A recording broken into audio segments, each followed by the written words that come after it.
अस्सलामुअलैकुम। प्रोग्राम खबर और तज्जिया में खुशामदीद। मैं सना कहवान। प्रोग्राम में मेरे साथ मुजम्मिल सौरवर्दी साहब। मुजम्मिल साहब बहुत शुक्रिया।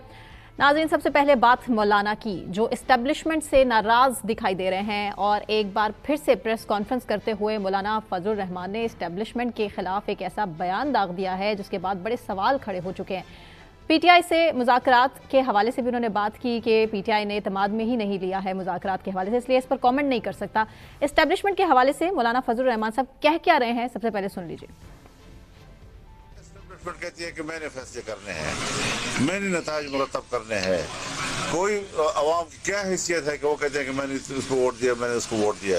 इसका माना यह है कि वो जमहूरियत का मजाक उड़ा रहे हैं। और फिर अगर एस्टेब्लिशमेंट भी मुल्क में जमहूरियत और आइन का मजाक उड़ाए तो फिर लोग उनका मजाक नहीं उड़ाएंगे, लोग उन पर तनकीद नहीं करेंगे। वो तनकीद पे नाराज होते हैं और हरकतें ये करते हैं कि इक़्तिदार हमारे पास होगा, गिरफ्त हमारी मजबूत होगी।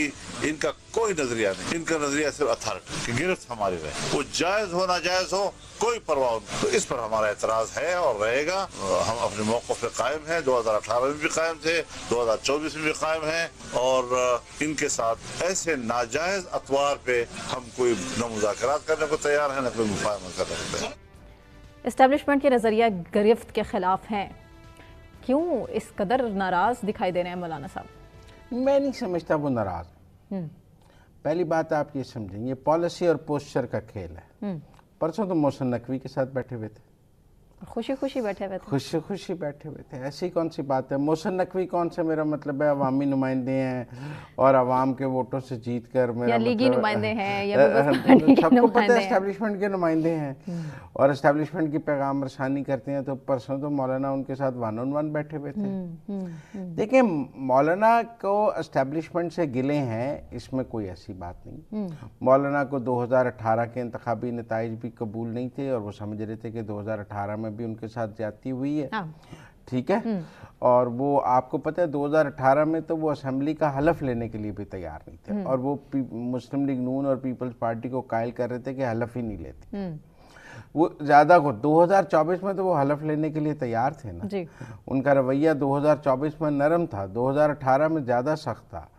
और उनके ज्यादा जो तहफ़्फ़ुज़ात हैं और जो ज्यादा उनको प्रॉब्लम है वो केपी से और बलूचिस्तान से है।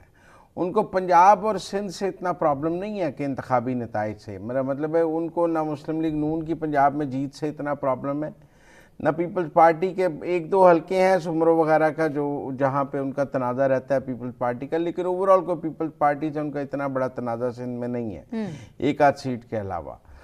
ज़्यादा बड़ा प्रॉब्लम तो देखिए केपी का है, जहाँ मौलाना का ख्याल है कि 2018 में भी उनके साथ ज्यादती हुई और उनको हरवा करके पीटीआई को हुकूमत दी गई और 2024 में भी उनका ये मौक़िफ़ है कि पीटीआई को केपी में जितवाया गया है और उसकी जगह उनको हरवाया गया है। ये मौक़िफ़ उनका 2018 में भी था, 2024 में भी है। इन शॉर्ट एस्टेब्लिशमेंट ने नहीं नवाजा ना उनको। वो ये कहते हैं कि जी जो केपी की हुकूमत उनसे है वो 18 में भी और 24 में भी एस्टेब्लिशमेंट ने छीनी है।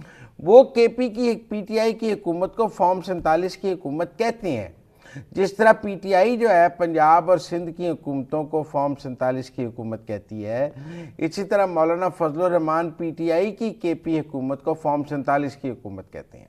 कितना वोट बैंक होगा केपी में मौलाना का? ये तो मैंने गिना तो नहीं है, लेकिन वो कहते हैं मुझे हरवाया। जैसे मैं, अब सवाल ये है कि पीटीआई का कितना वोट बैंक होगा? 2 बंदे नहीं निकले फाइनल कॉल वाले दिन।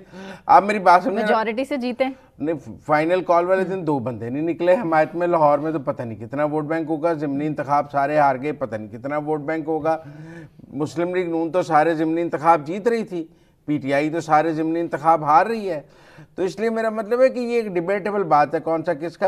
हम बात कर रहे हैं मौलाना फजलुर रहमान के मौक़िफ़ की। तो टेक्निकली आप ये समझें कि वो ये समझते हैं कि गुज़श्ता 2 इंतखाबात से उनसे केपी की हुकूमत एस्टेब्लिशमेंट छीन कर पीटीआई को दे रही है और ये उनका एस्टेब्लिशमेंट से गिला है। ठीक है। और इस गिले की बुनियाद पर वो ये इस्टेब्लिशमेंट के साथ अपना गिला करते हैं। इस्टेब्लिशमेंट के साथ उनके रवाबित भी हैं, वो इस्टेब्लिशमेंट से मिलते भी हैं, वो इस्टेब्लिशमेंट के साथ मिलकर चलते भी। देखिए, मौलाना अपनी इस्टेब्लिशमेंट के साथ लड़ाई को उस नहज पर नहीं लेके जाते जिस नहज पर पीटीआई ले गई है।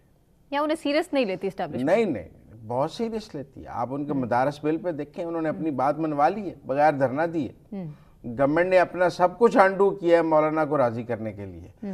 वो सीरियस की बात नहीं, सबसे ज़्यादा सीरियस ही उन्हें लिया जाता है क्योंकि जो स्ट्रीट पावर मौलाना के पास है वो पीटीआई के पास नहीं है। मैं आज आपको के धरने कर सकते हैं। आज पीटीआई और मौलाना इकट्ठे हो जाएं तो यह हुकूमत का डेथ वारंट होगा अगर वो इकट्ठे धरना दें या इकट्ठे मार्च करें। हुकूमत की लॉटरी ये है कि मौलाना और पीटीआई इकट्ठे नहीं है। हुकूमत की कोशिश ही ये है कि मौलाना और पीटीआई को इकट्ठा ना होने दें और हुकूमत इस कोशिश में कामयाब है अभी तक। और उसकी वजह यह है कि पीटीआई मौलाना के तहफ़्फ़ुज़ात केपी के हवाले से दूर करने में कामयाब नहीं हुई। गंडापुर पीटीआई केपी में मौलाना को 1 इंच स्पेस देने के लिए तैयार नहीं है और वो मौलाना को वहाँ से ख़त्म करना चाहती हैं। तो जो पार्टी मौलाना को केपी से ख़त्म कर रही है, मौलाना मरकज़ में उसके साथ कैसे चल सकते हैं। तो लिहाजा पीटीआई और मौलाना के इख्तलाफात को हमें केपी के तनाजुर में देखना चाहिए। जैसे उन्होंने आज कहा कि जो मुज़ाकरात हो रहे हैं मुझे उसके बारे में क्या पता। हाँ, उन्होंने कहा कि मुझे एतमाद में नहीं लिया, मुझे एतमाद में नहीं लिया। अच्छा, ये भी एक ब्लंडर हुआ पीटीआई से। देखें, हुकूमत ने जो मुज़ाकराती कमेटी बनाई उसमें हुक्मरान इत्तेहाद की तमाम सियासी जमातें शामिल थी। नून उनके साथ पीपल्स पार्टी भी है, MQM भी है, ANP भी है, आप देख लें काफ लीग भी है। जितनी हुकूमत की जमातें हैं सब के नुमाइंदे उन्होंने अपनी मुज़ाकराती कमेटी में डाले। यहाँ तो पीटीआई भी अपोजिशन की बाकी जमातों को साथ लेकर चल पड़ती। अरे कम से कम मौलाना का एक नुमाइंदा ही साथ डाल लेते बिठाने के लिए, पर उन्होंने मुज़ाकरात में से मौलाना के नुमाइंदे को अपने साथ बिठाना मुनासिब नहीं समझा। पीटीआई का मौक़िफ़ है इसमें कि 26वीं आईनी तरमीम में मौलाना साहब ने क्या किया? घर के चक्कर तो जरूर लगवाते रहे लेकिन किया वही जो उनको बेहतर लगा। तो अब क्या करेंगे, कैसे एतबार करें इस मौलाना पे? पर देखें, मौलाना तो हुकूमत के साथ 26वीं आईनी तरमीम के मसवदे पर मुज़ाकरात कर रहे थे ना। मौलाना ने कब कहा था कि वो 26वीं आईनी तरमीम पर हुकूमत की हिमायत नहीं करेंगे? वो कह रहे थे मैं अपना मसवदा दूंगा, उनके मसवदे पे हुकूमत मान गई। पीटीआई ने उनसे 1 दिन का वक्त मांगा कि हम इस मसवदे पे इमरान खान से मुशावरत करना चाहते हैं, कल आपको बताएंगे कि हम वोट डालना चाहते हैं नहीं डालना चाहते। आप मेरी बात समझे। तो उस प्रोसेस का पीटीआई गिला किस बात का मौलाना से? आप ना जाते मौलाना के घर, आप कहते हैं हम 26वीं आईनी तरमीम के खिलाफ हैं, हम मौलाना इस मौजू पे बात ही नहीं करना चाहते। पर आप तो देखें ना जी, जो पार्लिमानी कमेटी बनी उसके इजलासों में भी शरीक होते रहे 26वीं आईनी तरमीम के, वहाँ मसवदे एक्सचेंज करते रहे। फिर आप मौलाना के घर भी 26वीं आईनी तरमीम के मुज़ाकरात होते रहे। तो मौलाना ने क्या धोखा दिया? सबको पता था मौलाना हुकूमत के साथ मुज़ाकरात कर रहे हैं। धोखा तो पीटीआई दे रही थी ना कि मुज़ाकरात में शरीक भी थी और नहीं भी शरीक थी। तो मौलाना से क्या गिला है? या तो वो कहते हैं कि जी हमने पहले दिन कहा था हम 26वीं आईनी तरमीम को वोट नहीं डालेंगे, मौलाना ने क्यों वोट डाल दिया? ये तो कहा ही नहीं। 11th हार मौलाना साहब ने सरप्राइज दिया था। नहीं, मौलाना ने 2 दिन लेट किया। पीटीआई की वजह भी उनकी वजह से 2 महीने लेट किया। और मौलाना ने एंड पे जो आज देखें, आज पीटीआई की इमरान खान से मुलाकात नहीं हो पा रही, तब मौलाना के दबाव पे मुलाकात कराई गई। हाँ, उन्होंने कहा तो हो गई। उनके आप कहती हैं मौलाना को सीरियस नहीं लेते, मौलाना के कहने पे इमरान खान से मुलाकात पूरी कमेटी की कराई गई। तो मौलाना साहब ने तो रिलीज कर अच्छा देखें ना, तो फिर ये आप मेरी बात समझे। लेकिन टेक्निकल बात यह है कि मौलाना का जो गिला है वो एस्टेब्लिशमेंट से वो अपनी जगह मौजूद है, लेकिन वो एस्टेब्लिशमेंट के साथ रहने के भी रास्ते बना रहे हैं। मतलब उन्होंने ये कहा कि हुकूमत का जायज़ होना या ना जायज़ होना अपनी जगह एक बात है और उसका मुद्दत पूरी करना एक और बात है। सुनवा ले पहले क्या मौलाना साहब ने जी। मुझे शिकायत अपने सियासतदानों से है कि जो कंप्रोमाइज करते हैं, जमहूरियत पर कंप्रोमाइज करते हैं, आइन पर कंप्रोमाइज करते हैं, उसूलों पर कंप्रोमाइज करते हैं और तमाम निजाम उनके हवाले कर लेते हैं सिर्फ ये कि हमें अपनी मोतबरी मिल जाए। ये कोई जायज पोस्ट नहीं है, गिरफ्त उनकी है, मोतबरी हमारे हवाले कर देते हैं कि आप की तरह पार्लियामेंट में बैठे रहें ताकि आप कौम में मोतबर नजर आए। तो इसमें तब्दीली की कोई अहमियत नहीं है हमारे। हुकूमत का मुद्दत पूरी करना अलग बात, जायज़ और नाजायज़ होना अलग बात है। हाँ ठीक है, उनका ख्याल है कि इस्टेब्लिशमेंट किसी को इक़्तिदार में लाती है और वो सियासी जमात इस्टेब्लिशमेंट के साथ मिलकर इक़्तिदार में आती है तो वो सिर्फ इक़्तिदार की खातिर इस्टेब्लिशमेंट के साथ ताउन करती है या मिल बैठती है। अब इसमें वो पीटीआई को भी कह रहे होंगे क्योंकि 2018 में पीटीआई इस्टेब्लिशमेंट के साथ मिलकर आई, यही चलता रहा। और अब पीडीएम। अच्छा फिर एक और बात है, आज बेशक मौलाना उसका कफारा अदा कर रहे हो, लेकिन कहते तो है ना कि उन्हें एस्टेब्लिशमेंट ने अदम एतमाद के लिए कहा था। तो उस वक्त मौलाना उस अदम एतमाद के साथ ना खड़े होते, कहते इसके पीछे एस्टेब्लिशमेंट है, हम नहीं खड़े होंगे। बड़ी देर आप से सही, 20 लेकिन सबक महीने सीख लिया बहुत से वजारतें सियासतदानों ने। एंजॉय करते रहे, सरकारी दौरे एंजॉय करते रहे, आपका बेटा वजीर था, आप प्राइम मिनिस्टर के साथ फिरते रहे, आप हुकूमत के बड़े इत्तेहादी रहे, अपनी बातें मनवाते रहे। और वो सब कुछ एस्टेब्लिशमेंट के सर पे ही था ना, वो कोई एस्टेब्लिशमेंट के बगैर तो नहीं था। तो आज मौलाना कहें कि जी मैंने चूंकि उसका कफारा अदा कर दिया, क्या कफारा अदा किया?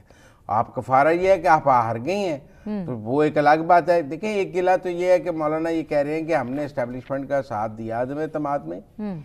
जिस पार्टी ने अदम एतमाद में एस्टेब्लिशमेंट का साथ दिया, सबको हुकूमतें मिली सिवाय मौलाना फजलुर रहमान के। नून को भी मिल गई, पीपल्स पार्टी को भी मिल गई, काफ लीग को भी मिल गई, IPP भी हो गई, और जिन्होंने वोट डाले वो भी अकोमोडेट हो गए। नहीं हुए तो मौलाना नहीं हुए। और मौलाना को इसका गिला है कि यार मैंने एस्टेब्लिशमेंट के साथ ताउन भी किया था अदम एतमाद पर, फिर भी मेरा मतलब बाकी सबको उनका हिस्सा मिल गया, मुझे नहीं मिला। तो हम समझते हैं उनका गिला काफ़ी हद तक जायज़ भी है। मौलाना साहब ने एस्टेब्लिशमेंट को उनका इस बात की वजाहत करनी चाहिए कि मौलाना से क्या गलती हो गई जो बाकियों से नहीं हुई और आपने बाकियों। वो तो मेरे ख्याल से अब आने वाले दिन में लगता है मोहसिन नकवी साहब से एक और मुलाकात होगी और फिर थोड़ा और बहुत ये फिर- बात मोहसिन नकवी साहब से पूछनी चाहिए जब वो मिलने आते हैं कि मोहसिन नकवी साहब आप उनसे पूछ के हमें बता दें कि कि क्यों हम मंजूर नजर नहीं क्यों हम मंजूर, जबकि हम ताउन भी करते हैं, हम वोट भी डालते हैं, तो जो क्यों कहते हमारे हैं वो साथ करते इलेक्शन में हैं, ज्यादती की हाँ जाती जो है? कहते हैं वो करते हैं, हाँ, लेकिन इलेक्शन की ही बात बलूचिस्तान की के है। हवाले से भी मौलाना को गिले हैं। इलेक्शन का मौलाना भी को बलूचिस्तान की हुकूमत मिल सकती थी, लेकिन वहाँ नून और पीपल्स पार्टी ने मिलकर बना ली तो मौलाना वहाँ आउट हो गए। अगर वहाँ नून और मौलाना बनाते या पीपल्स पार्टी और मौलाना बनाते तो दोनों ने मौलाना को दोनों ने आउट कर दिया। मौलाना को उसका भी गुस्सा है कि 2 सूबों से मुझे आउट किया गया और फिर मुझे गिला करने का मौका भी नहीं और कह रहे हैं मुझे सियासतदानों से शिकवा है क्योंकि वो जमहूरियत पर समझौता करते हैं और निजाम किसी और के हवाले करते हैं। ठीक है, मौलाना साहब कुछ अच्छा मैं और करते मौलाना रहे की हैं। बात से मुत्तफिक वो ठीक बात कर रहे हैं। उसी वो लिस्ट में मौलाना पाकिस्तान साहब की का नाम भी रहा है सियासत ना। में सियासी तनाजुर में ठीक बात कर रहे हैं, वो गलत बात नहीं कर रहे। लेकिन मौलाना ये देखे ना कि PTI भी तो यही कहती है कि हम पिंडी से मुज़ाकरात करेंगे, वो भी तो एस्टेब्लिशमेंट से ही बात करना चाहते हैं और ये भी तो साबित करना चाहते हैं कि अगर वो नहीं करना चाहते तो क्या फिर मौलाना नहीं करना चाहते? नहीं, PTI कभी कहते कभी महवर जब वही वक्त आता है तो मौलाना भी कर लेते हैं। हाँ। हम ये नहीं कह सकते कि मौलाना ने कभी इस्टेब्लिशमेंट से बात नहीं की, मौलाना ने कभी इस्टेब्लिशमेंट से ताउन नहीं किया, मौलाना इस्टेब्लिशमेंट की बात नहीं मानते हैं, ऐसी बात तो नहीं है। मौलाना के और इस्टेब्लिशमेंट के दरमियान भी गिव एंड टेक चलता रहता है, अच्छे बातचीत बच्चों की होती तरह रहती काम है, चलता मुफाहमत रहता है। रहती है। वो गिले शिकवे भी करते रहते हैं और ताउन भी करते रहते हैं। ये मौलाना की सियासत का हुस्न है कि मौलाना गिले शिकवे भी करते हैं, जोर आजमाई भी करते हैं, कशीदगी भी बढ़ाते हैं, लेकिन मुफाहमत भी करते हैं और एक हद नहीं अबूर करते हैं। ये आज की गुफ्तगू हदूद के अंदर है, रेड लाइन उन्होंने क्रॉस नहीं की। अच्छा, मतलब जो कुछ कहा बिल्कुल ठीक कहा, जो कुछ कहा ठीक कहा और काबिल कबूल है। आप देखें कुछ लोगों की वक्तन बात, वक्तन अक्सर सियासतदान कभी ना कभी इस तरह देखें, की बातें करते हैं, लेकिन मौलाना सब की- मिलकर एक पेश पर नहीं आते। मौलाना की बातें उस तरह नहीं चुपती जैसे बानी PTI का ट्वीट चुपते हैं। क्यों? बस मौलाना जो है ना, मौलाना को वो समझते हैं कि मौलाना अगर बात करें तो हमारे हक में करते हैं, और मौलाना जो हैं वो हमारे जो हैं वो कभी रेड लाइन क्रॉस नहीं करते। मौलाना ने कभी GHQ पे हमला नहीं किया, मौलाना ने कभी कोर कमांडर हाउस पे हमला नहीं किया, 9 मई नहीं करवाया। मौलाना ने कभी 9 मई नहीं किया, मौलाना ने कभी जर्नैलों को गालियाँ नहीं निकाली। मौलाना देखें बात करते हैं तहजीब और सियासी अखलाक के दायरे में। मौलाना कभी एक हद से नीचे नहीं गए फ़ौज की तस्दीक करने में।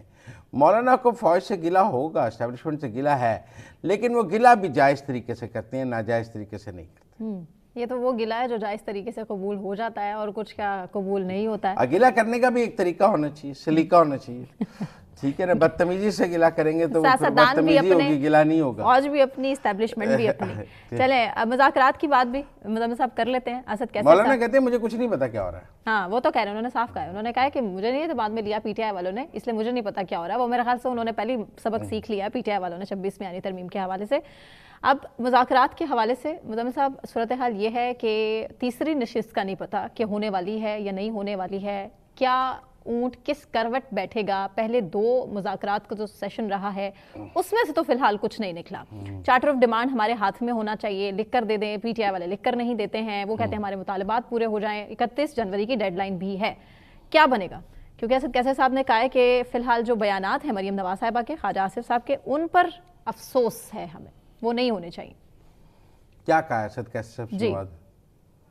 आसफ जो मुसलसल और मरियम नवाज जिस तरह बात कर रही है और ये कोशिश कर रही है कि हर मुमकिन तरीके से इस मुज़ाकरात को जो नाकाम बनाया जाए, और फिर कहा जा रहा है कि इमरान खान ट्वीट कर रहे हैं, ये जहन से आप निकाले कि हम किसी दबाव में आएंगे, क्योंकि हमारी एक कमिटमेंट है नेगोशिएशन की, इसलिए हम एहतियात कर रहे हैं बात करने में। हमने इस पाकिस्तान के लिए जद्दोजहद करनी है, जो पैदल का पाकिस्तान। मरियम नवाज और ख्वाजा आसिफ जिस तरह बातें कर रहे हैं, हमें इंतहाई अफसोस है। हम समझते हैं कि इस किस्म के रवैये से अगर वो कोई हमें ताने दे के कोई इस किस्म का इंप्रेशन देना चाहते हैं कि हम शायद कोई मुज़ाकरात की भीख मांग रहे हैं, हमें किसी की परवाह नहीं है, सिर्फ पाकिस्तान की परवाह है।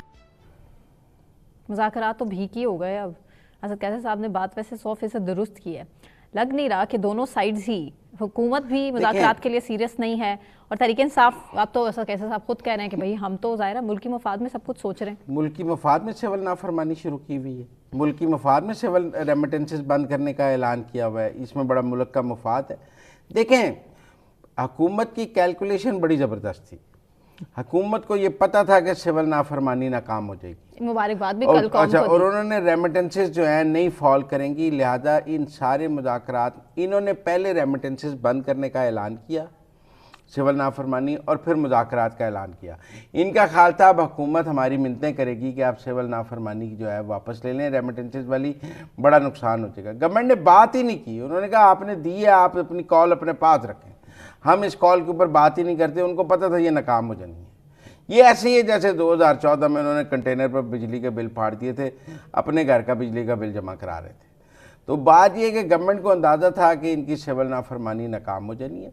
भैया आप भी तो सिविल नाफरमानी देकर मुज़ाकरात की टेबल पर बैठे हुए थे। आपने कौन सी वापस ले ली हुई थी कि हम 31 जनवरी तक मुअत्तल करते हैं जब तक मुज़ाकरात हो रहे हैं? आपने पूरी अपना पिस्तौल, अपना पूरी गोली चलाई हुई थी, वो नहीं लगी, वो फेल हो गई। वो आपकी अपनी कैपेसिटी है, ओवरसीज़ पाकिस्तानियों ने आपकी बात नहीं मानी। अब अगर उन्हें गिला है कि ख्वाजा आसिफ और मरियम नवाज के बयानात पर, तो उन्हें दूसरी साइड को खान साहब के ट्वीट्स पर गिला है। हाँ, क्यों कर रहे हैं? क्यों कर रहे हैं? उनका मतलब है आप मुज़ाकरात का माहौल ख़राब कर रहे हैं। जब खान साहब उधर से ट्वीट कर रहे हैं, इधर से ख्वाजा आसिफ और मरियम नवाज जवाब दे रहे हैं। मतलब सियासत में कोई मैदान खाली तो नहीं छोड़ा जा सकता। ये अब कोई 2018, 19, 20 फैज़ का दौर तो नहीं है कि खान साहब को जवाब देने वाले का भी मुंह बंद कर दिया जाए कि अब आप खान साहब को जवाब देंगे, और इस बात पर भी नाराज़गी का इज़हार किया जाए कि आपने खान साहब के बयान का जवाब दिया है। उन्होंने, खान साहब ने ट्वीट किया, अगलों ने जवाब दे दिया, आप वो जवाब बर्दाश्त कर लें, आपको उस पर गिला क्या होना चाहिए? जब आप खान साहब का ट्विटर हैंडल पाकिस्तान नहीं ला सकते, जब आप उनके ट्वीट बंद नहीं करा सकते एस्टैब्लिशमेंट की और हुकूमत के ख़िलाफ़, मतलब क्या बात है? उन्होंने शहबाज शरीफ के बारे में जो ज़ुबान इस्तेमाल की है इमरान खान ने, उसके बाद मुज़ाकरात हो सकते हैं? मतलब आप ख्वाजा आसिफ और मरियम नवाज के बयानात पे तो बड़ा गिला है असद कैसर साहब को। जो ज़ुबान प्राइम मिनिस्टर के बारे में इमरान खान ने इस्तेमाल किया, उसके बाद क्या बात हो सकती है? मेरे ख्याल में दोनों साइड्स को पता था कि इन मुज़ाकरात में से कुछ नहीं निकलना। और ये तो डे फर्स्ट से वैसे तो आज ये है कि साहिबजादा हामिद रजा साहब ने कहा है कि हम स्पीकर से रब्ता कर रहे हैं कि तीसरा इजलास बुलाया जाए, और अब पीटीआई अपने उस मौक़िफ़ से भी पीछे हट गई है कि पहले मुलाकात कराएं फिर इजलास होगा। अब वो कहते हैं हम बगैर मुलाकात के इजलास करने को तैयार हैं, क्योंकि आज स्पीकर एयाज सादिक ने ये कहा था कि मुलाकात कराना मेरी जिम्मेदारी नहीं है। ना ऑपोजिशन ने इस से हवाले से कांटेक्ट किया, नहीं हुकूमत ने किया। अब वो पीटीआई वाले कह रहे हैं कि हम स्पीकर से कांटेक्ट कर रहे हैं। तीसरी मीटिंग जो है वो हम करना चाह रहे हैं। अब पता नहीं गवर्नमेंट करना चाहती है या नहीं करना चाहती है। जितना माहौल ख़राब हो गया है और जितनी, मेरा मतलब है कि कशीदगी बढ़ गई है, उसके बाद अब क्या मुज़ाकरात होने हैं? ख्वाजा आसिफ ने ठीक कहा है कि मुज़ाकरात का अब कोई फ़ायदा ही नहीं रहा। देखिए, मुज़ाकरात का एक माहौल होता है, उसके एक CBMs होते हैं जो दोनों तरफ से नहीं हुए। मैं समझता हूँ मुज़ाकरात से पहले पीटीआई को अपनी सिविल नाफरमानी ख़त्म मुअत्तल करनी चाहिए थी, उन्होंने नहीं की। गवर्नमेंट ने उस सिविल नाफरमानी का कोई भार नहीं लिया, उन्होंने कहा करते हो तो कर लो। उसके बाद खान साहब को अपने ट्वीट्स में जो लहजा है वो थोड़ा नरम रखना चाहिए था, क्योंकि मुज़ाकरात हो रहे थे। फिर हम दूसरी तरफ को भी कह सकते थे कि आप जवाब ना दें, पर ये तो नहीं हो सकता कि आप वज़ीर-ए-आज़म को बुरा भला गालियाँ दें और हम दूसरी तरफ वालों को कहना शुरू कर दें कि देखें देखें आप जवाब ना दें, आप गालियाँ खाते रहें। भाई ये फैज साहब का दौर नहीं है, बदल गया मौका, आप तो जवाब देना पड़े, जवाब आ जाता है ख्वाजा तो अब आपको माइंड नहीं करना चाहिए जवाब। वो वक्त नहीं था जब मुराद सईद कौमी असम्बली में खड़े होकर तकरीर करता था तो असद कैसर साहब किसी को जवाब देने का मौका भी नहीं देते थे। सारी कौमी असम्बली में सारी तकरीरें मुराद सईद साहब की थी। तो बहरहाल मेरे ख्याल में मुज़ाकरात जो हैं वो बहुत ही अब ख़त्म होने वाली स्टेज पे हैं। ना जुडिशल कमीशन बनना है, कहते ना नॉमन तेल होगा ना राधा ना 190 मिलियन पाउंड में कह रहे हैं कि सजा भी हो जाएगी। वो तो 13 तारीख है वो हो जाएगी, पर वो तो पीटीआई ने खुद कहा है ना कि उसका मुज़ाकरात से कोई ताल्लुक नहीं। लेकिन ख्वाजा आसिफ साहब आपको याद होगा कि पहले भी मुज़ाकरात के ज़्यादा हिमायत में नहीं थे और ख्वाजा आसिफ साहब पहले भी ये कह रहे थे कि ऐसा ना हो कि हम इस्तेमाल हो जाएं। और ये बात है ख्वाजा साहब कह रहे हैं कि जी इमरान खान की रिहाई के लिए कोई दबाव नहीं है और बनी गाला मुंतकिली की भी पेशकश नहीं की गई है। ये बात जो की जा रही थी कि हो सकता है सिक्योरिटी के पेश नज़र शिफ्ट किया जाए। पेशकश लेके आए थे, अब गंडापुर बताएं उनको किसने पेशकश की थी। देखें गवर्नमेंट तो कह रही है कि हमने कोई पेशकश नहीं की। अलीमा खान कहती हैं ये पेशकश गंडापुर लेके आए थे। ये वजाहत तो अब गंडापुर करेंगे ना कि उनको ये पेशकश किसने की थी, हुकूमत ने की थी, इस्टेब्लिशमेंट ने की थी, मोहसिन नकवी ने की थी, किसने की थी, किस मौके पर की थी, कैसे की थी। ये राज से पर्दा तो गंडापुर हटाएंगे क्योंकि पीटीआई ये कहती है कि ये ऑफर गंडापुर लेके आए थे। तो फिर गंडापुर से पूछा जाए, अब चूंकि पूरी गवर्नमेंट कहती है हमने नहीं की। वैसे मैं ये समझता हूँ, अलीमा खान ने मीडिया टॉक में कहा था ये। अच्छा वैसे मैं ये समझता हूँ हुकूमत को बनी गाला की पेशकश करते रहना चाहिए। इमरान खान का बनी गाला जाना हुकूमत के मुफाद में है, नुकसान में तो नहीं। उन्हें रोज़ कहना चाहिए हम भेजने के लिए तैयार है। वो खान साहब कहीं मैंने नहीं जाना, पीटीआई कहे, गवर्नमेंट को गुड जेस्चर के तौर पर रोज़ कहना चाहिए क्योंकि इसका पॉलिटिकल डिबैकल मतलब नुकसान इमरान खान को होगा कि डील की, एनआरओ किया, बनी गाला शिफ्ट हो गए। होना तो बनी गाला ने भी जेल ही है, वहाँ भी असिस्टेंट सुपरिटेंडेंट लगा होगा, वो भी जेल होगी। जेल चाहे अडियाला हो चाहे बनी गाला हो, जेल तो जेल ही होती है ना। बिल्कुल ऐसा ही है। ब्रेक ले लेते हैं मुज़म्मिल साहब, ब्रेक से वापस आने के बाद एग्जैक्ट यहीं से कंटिन्यू करेंगे। हमारे साथ रहिए।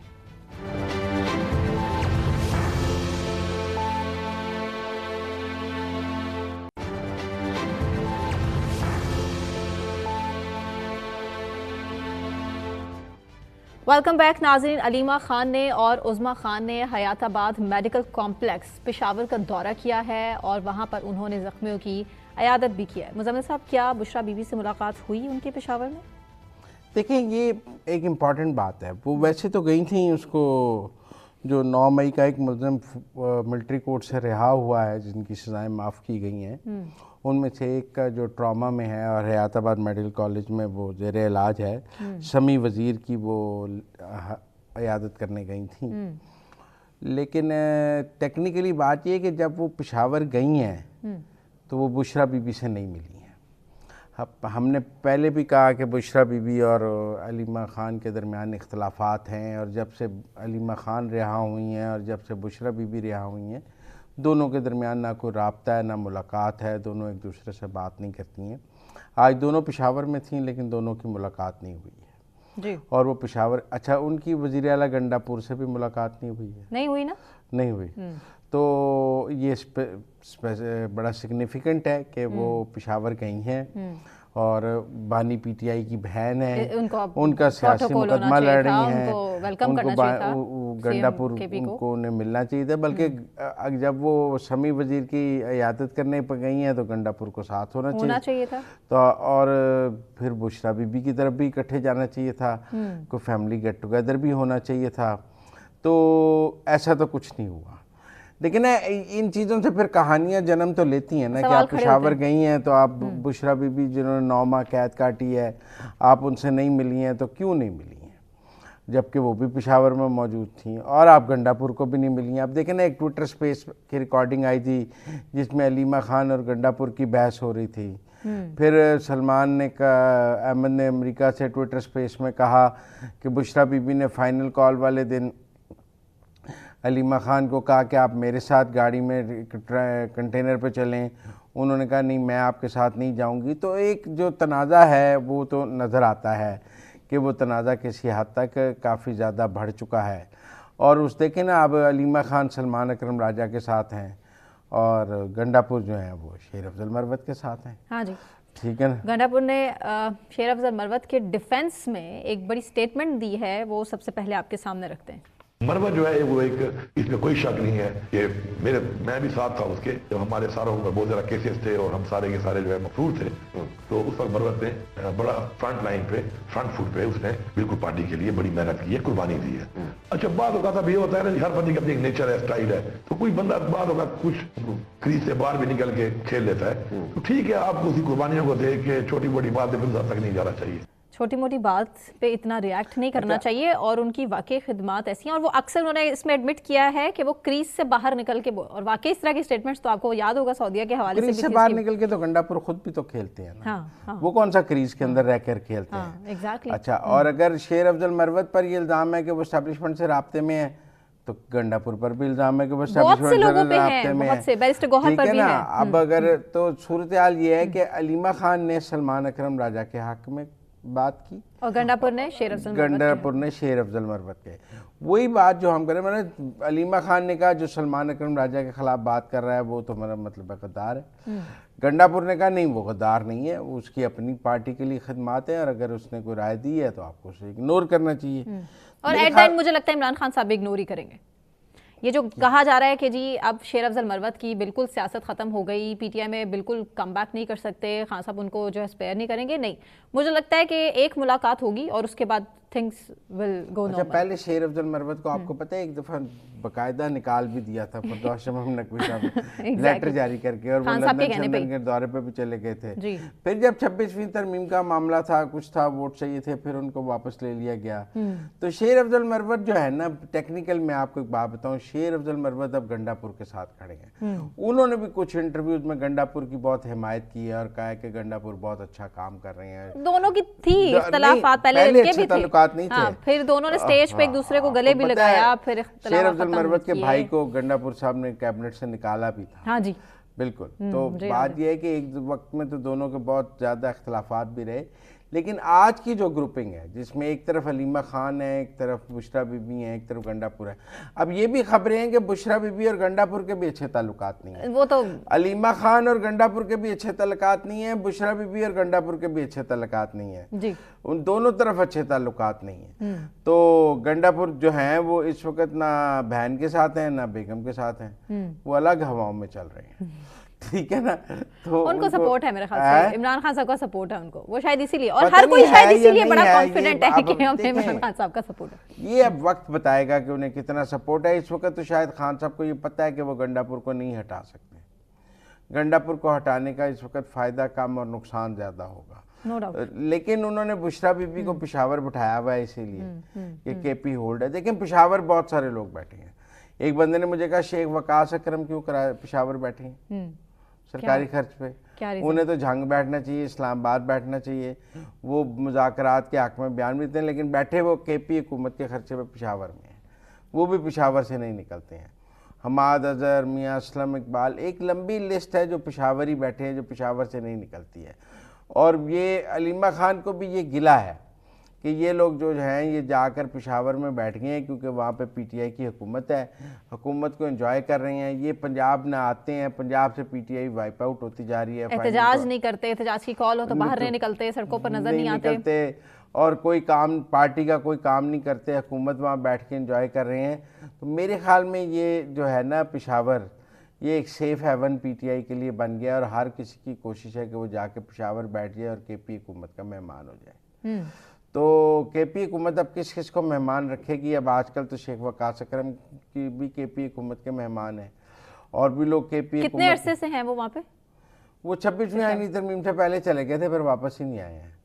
तो ठीक है ना, वो ज़्यादा वक्त अब पिशावर में ही रहते हैं और सरकारी मेहमान हैं वहाँ पर। तो लोग कहते हैं उन्हें इस्लामाबाद में होना चाहिए, वो पार्टी के सेक्रेटरी इतलात हैं, उन्हें इस्लामाबाद में होना चाहिए, वो झांग से उन्हें झांग में होना चाहिए, पंजाब में काम करना चाहिए, वो केपी से नहीं निकलते हैं। तो बहरहाल पीटीआई की जो इंटरनल डिवीजन है वो उसमें इस वक्त हालात बहुत ख़राब है।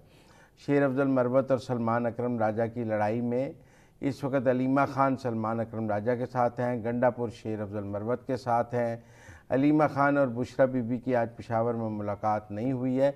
ये सारा जो मंजरनामा है ये कोई बानी पीटीआई या इमरान खान के लिए अच्छा नहीं। लेकिन सहाफ़ियों ने सवाल किया अलीमा खान साहिबा से कि इस तरह पार्टी के अंदर इख्तलाफात हैं और आपके हवाले से भी खबरें हैं जिस पे अलीमा खान साहिबा ने कहा कि आप फिक्र ना करें, पार्टी सिर्फ एक ही शख्स चला रहा है, वो इमरान खान जेल में बैठा शख्स है, इसीलिए इख्तलाफात से किसी को कोई फ़र्क नहीं पड़ता।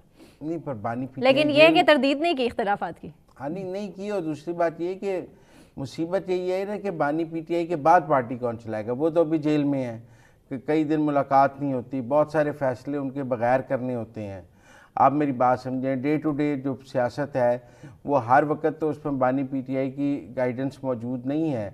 कोई बैरिस्टर गौहर को चेयरमैन मानने के लिए तैयार नहीं, कोई सलमान अकरम राजा को सेक्रेटरी जनरल मानने को तैयार नहीं, कोई उमर अयूब को कायदे इख्तिलाफ मानने को तैयार और नहीं। उनकी फैमिली को वैसे कोई सीरियस नहीं लेता, ना अलीमा खान को ना बुशरा बीबी को। तो पार्टी में सबकी एक अपनी अपनी चल रही है। पार्टी जो है ना डिसहरे में है कि आपको समझ नहीं आ रही कि पार्टी है भी या नहीं भी है। बानी पीटीआई का अपनी जगह एक फैक्टर मौजूद है, वोट बैंक मौजूद है, लेकिन टेक्निकल बात यह है कि जो पार्टी का शराजा है वो बुरी तरह बिखर गया है। और पार्टी में ना यकसुई है, ना यकजहती है, ना इत्तेहाद है, बल्कि सब एक दूसरे की जान के दुश्मन हमें नज़र आ रहे हैं और सबको लगता है कि वो गद्दार है, वो एक बड़ा अजीब बात चल गई है। क्या? जिसको जिससे इख्तलाफ है ना वो दूसरे को एस्टेब्लिशमेंट का एजेंट कह देता है। अब मतलब मैं आपको बताऊं, ये शहबाज गिल वगैरह ने शेर अफजल मरवत को एस्टेब्लिशमेंट का एजेंट कह दिया। आप मेरी बात समझे कि जी ये सलमान अकरम राजा पर एस्टेब्लिशमेंट के कहने पर तनकीद कर रहे हैं। हाँ। अब टेक्निकल बात ये है, मुझे कोई समझाए कि सलमान अकरम एस्टेब्लिशमेंट को सलमान अकरम राजा से क्या प्रॉब्लम है। इलेक्शन वो हार चुके हैं, ट्रिब्यूनल उनकी केस नहीं सुन रहा, लाहौर में उनके साथ दूसरा बंदा निकलने को तैयार नहीं। इससे ज़्यादा डमी सेक्रेटरी जनरल हो ही नहीं सकता पार्टी का, जिसकी कोई पॉलिटिकल फुटप्रिंट ही नहीं है जिसका, तो वो तो ब्लेसिंग इन डिस्गाइज है एस्टेब्लिशमेंट के लिए ऐसा सेक्रेटरी जनरल। केसेस वो सेक्रेटरी जनरल नहीं भी होंगे तो लड़े होंगे, और केसेस अगर उन्होंने कोई कानूनी मुआवनत करनी है उसके लिए सेक्रेटरी जनरल होना तो ज़रूरी नहीं, पर बतौर सेक्रेटरी जनरल मैं समझता हूँ वो एस्टेब्लिशमेंट के लिए ज़्यादा फायदेमंद है। उनकी जगह कोई ऐसा सेक्रेटरी जनरल बन गया जो पार्टी को यूनाइट कर दे, जो पार्टी को इकट्ठा कर दे, जो पार्टी को मुतहरक कर दे, जो पंजाब को, तो एक प्रॉब्लम बनेगी ना कि काम करने वाला बंदा आ गया, वो पार्टी का कोई काम ही नहीं करते, तो ज़्यादा अच्छा वो चॉइस नहीं है। वो शायद ये तासुर इस बात से आया था कि शायद थोड़े ही टाइम के लिए इनको जब गिरफ्तार किया गया तो फौरी छोड़ना भी पड़ा था, वो शायद इस वजह से कहते हैं कि एस्टेब्लिशमेंट के करीब है। अब पता नहीं शेर अफजल मरवत करीब है या सलमान अकरम राजा करीब है, क्योंकि गिरफ्तार तो सलमान अकरम राजा भी नहीं होते और शेर अफजल मरवत भी नहीं होते, दोनों ही गिरफ्तार नहीं होते। और अगर एस्टेब्लिशमेंट से कुर्बत की निशानी पीटीआई में ये है कि आप गिरफ्तार नहीं होते, हाँ, या आप मफरूर नहीं होते, तो फिर तो जो दोनों लड़े हैं दोनों नहीं गिरफ्तार होते। तो दोनों नहीं होते तो फिर हम क्या करें इस बारे में। लेकिन बहरहाल मैं समझता हूँ कि एक तो हम पहले सेगमेंट पर बात कर चुके हैं, मुज़ाकरात की भी कोई हमें शक्ल नज़र नहीं आ रही, कुछ नहीं निकलेगा मुज़ाकरात में से। अंदरूनी इख्तलाफात हैं, अगर ये इसी तरह बढ़ते रहे तो मुझे पार्टी धड़ों में तकसीम होती नज़र आ रही है, मुझे फॉरवर्ड ब्लॉक भी बनता नज़र आ रहा है। मुझे ऐसा लगता है कि कुछ आ रहा है, मैंने देखे ना अब शेर अफजल मरवत के साथ शिंदाना गुलजार भी हैं, आप समझे, वो तो शुरू दिन से खड़ी है, जब पहले भी पार्टी की तरफ से उनको एक शो कॉज आया था वो तब से उनके साथ खड़ी, उनके साथ। लेकिन आपको नहीं लगता कि ये इलेक्शन से पहले से कोशिश की जा रही है कि पार्टी में धड़ेबंदी हो जाए, फॉरवर्ड ब्लॉक बन जाए, पार्टी को तकसीम तितर बितर कर दिया जाए, लेकिन अभी तक पार्टी तो नहीं हो ही गई है। तकसीम और तकसीम होना क्या होता है, मतलब अगर मैं वैसे बात करूं तो जूतियों में दाल बट रही है पीटीआई में। आप मेरी बात सुनिए, कोई किसी की मानने को पार्टी मतलब उनका ऐसा लगता है कि इस पार्टी का लीडर गिरफ्तार है और इन सब ने मिलकर लीडर को रिहा कराना है। ये आपस में ऐसे लड़े हैं, इसमें लीडर को क्या रिहा कराएंगे। हाँ, उसके लिए तो सीरियस नहीं है, सीरियसनेस उसमें शो नहीं की जा रही। और बस एक दूसरे को गिनवा दिया जाता है कि आप जुमा 8 दिन हुए हैं पार्टी में आए हैं, मैं पहले से हूँ, हाँ, मैं पहले से हूँ, आप आज आए हैं, वो कहते हैं नहीं मैं पहले से हूँ आप आज, ये चल रही है इस टाइम सिर्फ। तो इमरान खान को एक सीनियरिटी लिस्ट जारी कर देनी चाहिए। तो मेरा मतलब है, अब हमने कल सुनवाया शेर अफजल मरवत का, वो कहते हैं आइन के तहत सलमान अकरम राजा जो है वो सेक्रेटरी जनरल नहीं बन सकते। तो अगर सलमान अकरम राजा ने मुल्क में आइन की बहाली की जद्दोजहद करनी है तो पहले तरीके इंसाफ के आइन पे अमल करना है। तो मेरा मतलब उस पर अमल किए बगैर उन्होंने मुल्क में आइन की बहाली की जद्दोजहद करनी है, तो ये भी तो कोई ठीक बात हमें नजर नहीं आ रही। तो इसलिए मेरे ख्याल में कहीं ना कहीं तहरीक इंसाफ के सब दोस्तों को इकट्ठे बैठना चाहिए, एक कमरे में, और आपस में इख्तलाफात दूर करने चाहिए और एक को एग्जिस्टेंस के एक दूसरे को बर्दाश्त। देखिए पीटीआई से हमें ये तो गिला है कि ये अपने मुखालफिन को बर्दाश्त नहीं करते, अपने मुखालफिन के साथ बदतमीजी ये आपस में भी एक दूसरे ये अब आपस में भी एक दूसरे को बर्दाश्त नहीं करते। हिबा चौधरी याद होगा आपको? ये आपस में भी एक सनम दूसरे को जावेद, बर्दाश्त फलक नहीं करते जावेद। और आपस में भी एक दूसरे को गालियां देते हैं। अच्छा, मेरे पास इसका एक वाहिद हल है क्या कि इमरान खान साहब को जेल से रिहा करना पड़ेगा इन सब के कान खींचने के लिए। क्यों रिहा किया जाए? मेरा मतलब वही कुछ करा सकते हैं मजेदार सूरत हाल है, एंजॉय। अच्छा, खान साहब ने खुद अपनी पार्टी में डिवाइड एंड रूल रखा। कैसे? उन्होंने कभी कोई दो बंदे लड़े हो तो उनकी सुलह नहीं वो कहते हैं कराई, matter उन्होंने नहीं लड़ाई को एंजॉय किया। नहीं, वो कहते हैं कि दीज आर पेटी इश्यूज, इन पे बात करना ही तो फिर फजूल ये है। पैटी इश्यूज आज जिन बन गए हैं और इन जिन्नों का फिर जिनके कंट्रोल में जिन है वही इनको ठीक कर सकते हैं। चले सिंध गवर्नमेंट की तरफ भी रुख करते हैं, लेकिन ब्रेक के बाद बताते हैं कि बिलावल साहब और वहाँ पे वज़ीर आला सिंध क्या कह रहे हैं, क्या फरमा रहे हैं सक्खर हैदराबाद मोटरवे के हवाले से। एक ब्रेक के बाद हमारे साथ रहिए।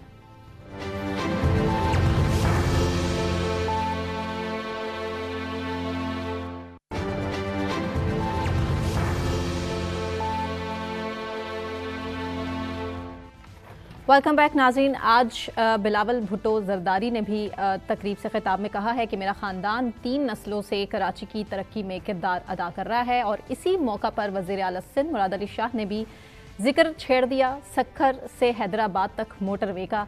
उन्होंने कहा कि लोग बाकायदा तौर पर गालियां निकालते हैं सिंध गवर्नमेंट को जब सक्खर मोटरवे की तरफ रुख करते हैं। ज़ाहिर है वो मोटरवे नहीं बनी हुई है सक्खर से आगे हैदराबाद तक।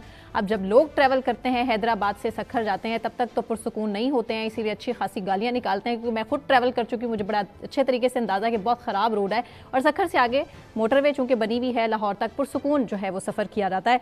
मुज़म्मिल साहब सबसे पहले सुनवा लेते हैं, मुराद अली शाह साहब ने कहा क्या? जी, पूरे पाकिस्तान में मोटरवेज बन गए, अगर एक सेगमेंट रह गया है तो वो हैदराबाद से सक्खर है। और ये हैदराबाद से सक्खर सिर्फ सिंध के लोग ट्रैवल नहीं करते, पूरे पाकिस्तान के लोग ट्रैवल करते हैं। यहाँ जो कराची से हैदराबाद भी बनाया है उससे भी हम इतने खुश नहीं है जिस तरीके से वो रोड बना है। लेकिन हैदराबाद से सक्खर के लिए मैं इस फोरम को इस्तेमाल करते हुए वफाक से कहूँगा कि इसको जल्द बनाएं। इसको पहले हमने सीपेक में डलवाया था, सीपेक से निकल गया जब 2018 से 23 के दरमियान कहा इसको पीपीपी में बनाएंगे, लेकिन उनमें दम नहीं है इसको पब्लिक प्राइवेट पार्टनरशिप में बनाने। मेरे पास आए थे वफाकी वजीर, मैंने उनसे कहा कि जी हम आपकी मदद कर सकते हैं, ये जिम्मेदारी आपकी है।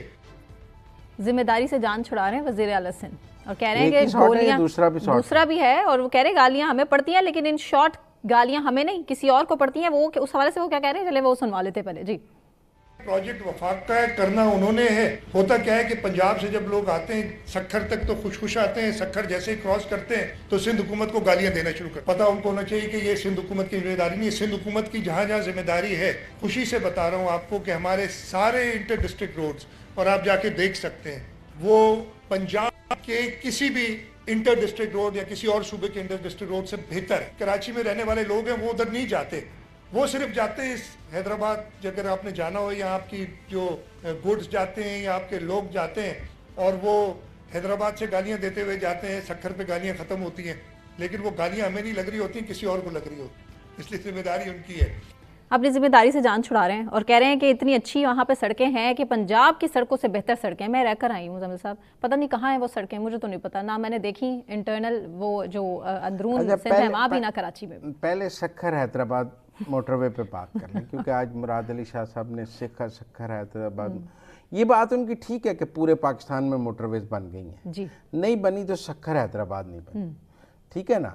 अब ये ना बनने की कोई तो वजह होगी। पहली बात आप ये समझें कि वो कहते हैं ये वफाक का मंसूबा है। वफाक किसी सूबे में कोई मंसूबा डायरेक्ट कर ही नहीं सकता, उसे सूबाई हुकूमत की मदद चाहिए होती है। अगर वफाक, देखिए ना, पीटीआई के दौर में इमरान खान साहब ने जो कराची का पैकेज अनाउंस किया था उस पर सिंध गवर्नमेंट का और मरकज़ का ये फड्डा था कि सिंध गवर्नमेंट कहती, मरकज़ी हुकूमत कहती थी हम गवर्नर के ज़रिए पैसे खर्च करेंगे, हम सिंध हुकूमत को नहीं देंगे, और सिंध हुकूमत कहती थी आप आइन के तहत हमारे ज़रिए ही करने के पाबंद हैं, और कुछ दिए भी गए। अच्छा, आप मेरी बात सुनिए। अब सूरत हाल ये है कि सक्खर हैदराबाद मोटरवे में ना एक बहुत बड़ा फ्रॉड हुआ है। यस, और ये फ्रॉड देखें किया तो सिंध गवर्नमेंट के नाक तले हुआ है। सक्खर हैदराबाद जिस सड़क मोटरवे जिस ज़मीन पर बननी है, वो ज़मीन सरकार ने ख़रीदनी थी तो उस पर सड़क बनानी थी ना। वो ज़मीन खरीदने के लिए जो पैसे हैं वो सिंध हुकूमत को दिए गए, और वो सिंध हुकूमत के सिंध हुकूमत ने डिप्टी कमिश्नर वगैरह लगाए हुए थे, उनके ज़रिए वो लैंड एक्विजिशन होनी थी। सरकार के अपने अफसरों ने तो, वफाकी हुकूमत के अफसरों ने आके तो लैंड एक्विजिशन नहीं करनी थी। और ये कागजात में है बाकायदा कि पैसे दिए गए। अच्छा, पैसे अब उसमें फ्रॉड हो गया, जिसका नैब रेफरेंस भी चल रहा है, जिसमें प्ली बारगेन्स भी हो रही हैं, जिसमें गिरफ्तारियां भी हुई हैं, जिसमें 5 मुल्ज़मान मफरूर भी हैं, जिसमें कुछ पकड़े गए हैं, कुछ भाग गए हैं। एक लंबा चौड़ा जो है फ्रॉड हो गया है सक्खर हैदराबाद मोटरवे पे। अच्छा खासा पैसा बनाया गया। अब आज मुराद अली शाह साहब ने ये जिक्र तो नहीं किया कि पूरे मुल्क में मोटरवेज बनी है, कहीं फ्रॉड नहीं हुआ। फ्रॉड हुआ है तो सक्खर हैदराबाद मोटरवे में हुआ है। मतलब आप मेरी बात समझे, पूरे पंजाब में, पूरे केपी में मोटरवेज बनी है, कहीं ऐसा फ्रॉड नहीं हुआ जैसा सक्खर हैदराबाद में हुआ है। तो ये भी तो सिंध की एक मुमताज कारनामा है ना, परफॉर्मेंस में आएगा सिंध गवर्नमेंट की, कि उन्होंने क्लासिक काम किया है कि मोटरवे की जमीन के पैसे ही फ्रॉड करप्शन कर दी है। अब आवाम को समझ आ जानी चाहिए कि गालियां किसको पढ़नी चाहिए। मुराद अली साहब ये बता दें कि इतनी जो मोटरवेज बनी हैं उनमें किसी जगह ऐसा यूनिक फ्रॉड हुआ है जो सक्खर हैदराबाद में यूनिक फ्रॉड आपने किया है, और क्या वो सिंध हुकूमत के नाक तले नहीं हुआ है, और क्या उसके ऊपर नैब रेफरेंस नहीं चल रहे? क्या वो जो अफसरान ने फ्रॉड किया है वो वफाक ने लगाए हुए थे या सिंध हुकूमत ने लगाए हुए थे?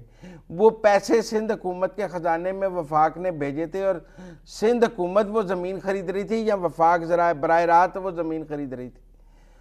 मतलब बजरिया सिंध हुकूमत काम हो रहा था ना। जवाब दें तो ना। अब यहाँ तो आप ये आज जब तकरीर कर रहे थे तो लोग जरूर गालियां निकालते हैं, लेकिन सब लोगों को ये भी पता है कि सक्खर हैदराबाद में फ्रॉड हो गया, करप्शन हो गई है, और उस करप्शन का आज तक कोई, मेरा मतलब है कि सिंध हुकूमत ने उसके ऊपर कोई बयान तो जारी नहीं किया है, नैब ने उसके ऊपर रेफरेंस बनाया है, उनके डिप्टी कमिश्नर ने प्ली बार्गेन किया है, माना है कि मैंने करप्शन की है। यस।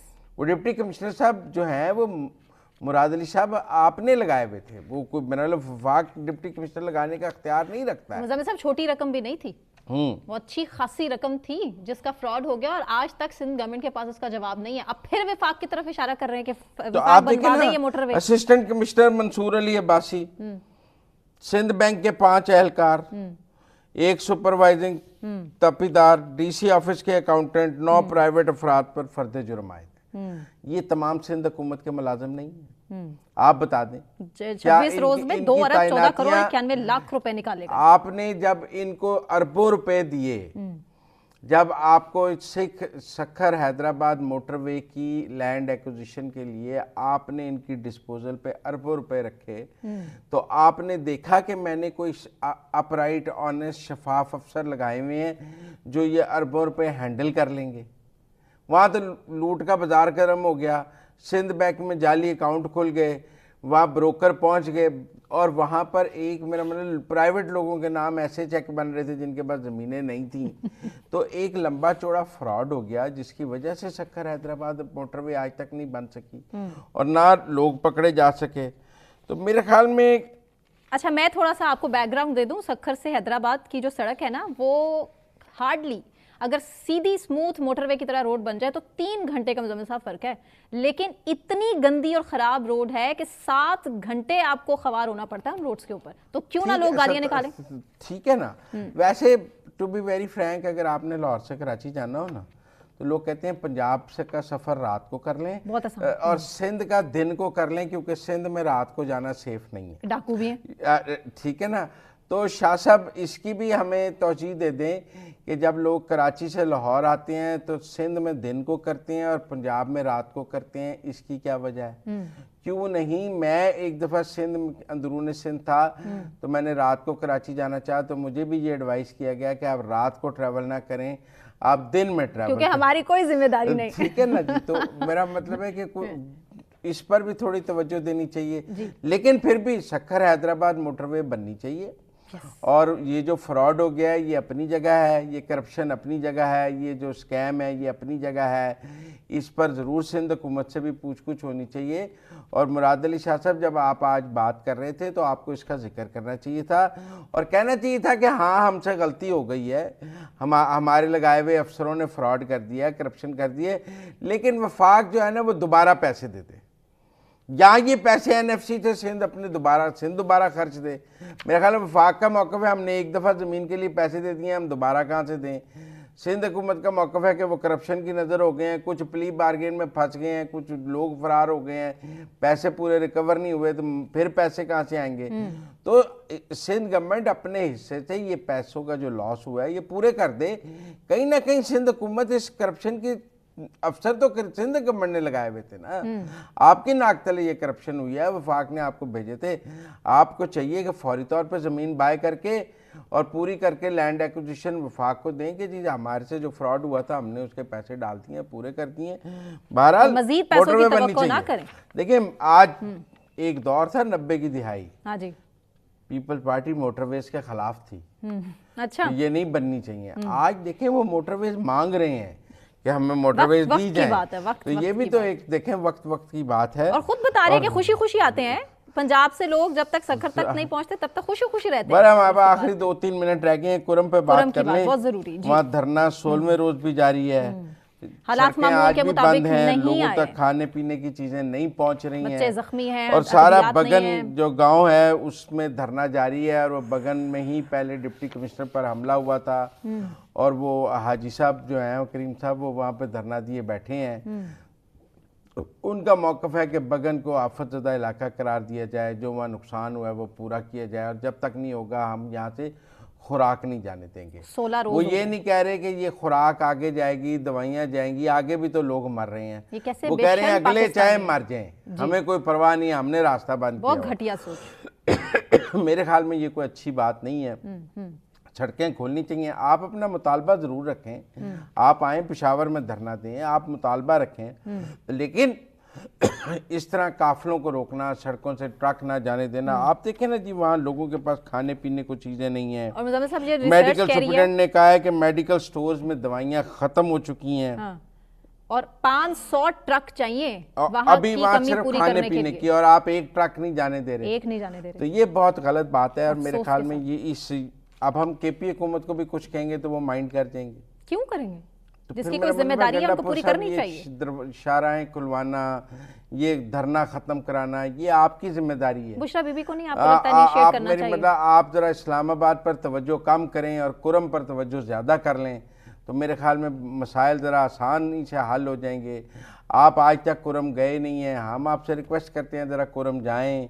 ये जो धरने में बगन गांव में लोग बैठे हैं इनसे जाकर मिलें, अगर वो आफतज़दा करार देना है तो दें, नहीं देना है तो धरना ख़त्म कराएं।